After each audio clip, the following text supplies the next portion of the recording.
ಸಮಾಜದಲ್ಲಿ ಒಬ್ಬ ಪ್ರಾಮಾಣಿಕ ಅಧಿಕಾರಿ ಜನಮಾನಸದಲ್ಲಿ ಎಷ್ಟು ಆಳವಾಗಿ ಉಳಿಯುತ್ತಾರೆ ಅನ್ನೋದಕ್ಕೆ ದಿವಂಗತ IAS ಅಧಿಕಾರಿ ಮಹಂತೇಶ್ ಬಿಳಗಿ ಅವರೇ ಸಾಕ್ಷಿ.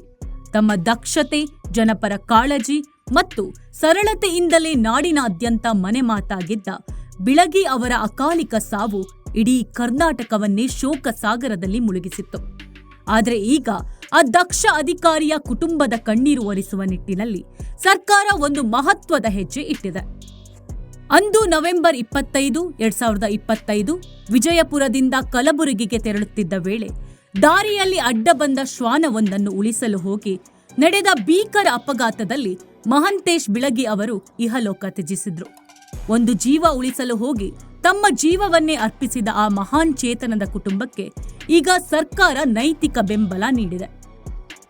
ಬಿಳಗಿ ಅವರ ಪುತ್ರಿ ಚೈತನ್ಯ ಮಹಂತೇಶ್ ಬಿಳಗಿ ಅವರಿಗೆ ಅನುಕಂಪದ ಆಧಾರದ ಮೇಲೆ ಸರ್ಕಾರಿ ನೌಕರಿ ನೀಡಲಾಗಿದ್ದು, ಸ್ವತಃ ಮುಖ್ಯಮಂತ್ರಿ ಸಿದ್ದರಾಮಯ್ಯನವರು ನೇಮಕಾತಿ ಆದೇಶ ಪತ್ರವನ್ನ ಹಸ್ತಾಂತರಿಸಿದ್ದಾರೆ. ಕುಮಾರಿ ಚೈತನ್ಯ ಅವರಿಗೆ ಕರ್ನಾಟಕ ಸರ್ಕಾರದ ಸಚಿವಾಲಯದಲ್ಲಿ ಸಹಾಯಕ ಹುದ್ದೆಯನ್ನು ನೀಡಲಾಗಿದೆ. ಇದು ಕೇವಲ ಕೆಲಸವಲ್ಲ, ಒಬ್ಬ ಪ್ರಾಮಾಣಿಕ ಅಧಿಕಾರಿಯ ಕುಟುಂಬಕ್ಕೆ ರಾಜ್ಯ ಸರ್ಕಾರ ಸಲ್ಲಿಸುತ್ತಿರುವ ಗೌರವ.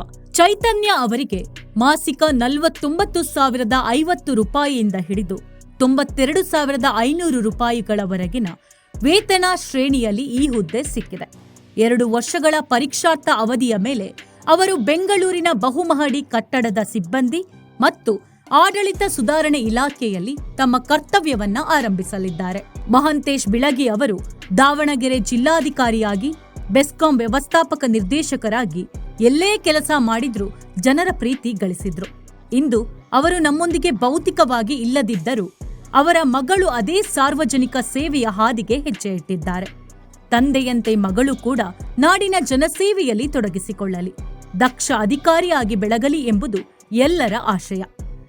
ದಕ್ಷ ಅಧಿಕಾರಿಗಳ ಕುಟುಂಬಕ್ಕೆ ಬೆಂಬಲ ನೀಡಿರುವ ಈ ಸರ್ಕಾರದ ನಿರ್ಧಾರದ ಬಗ್ಗೆ ನಿಮ್ಮ ಅಭಿಪ್ರಾಯವೇನು? ಕಮೆಂಟ್ ಮಾಡಿ ತಿಳಿಸಿ.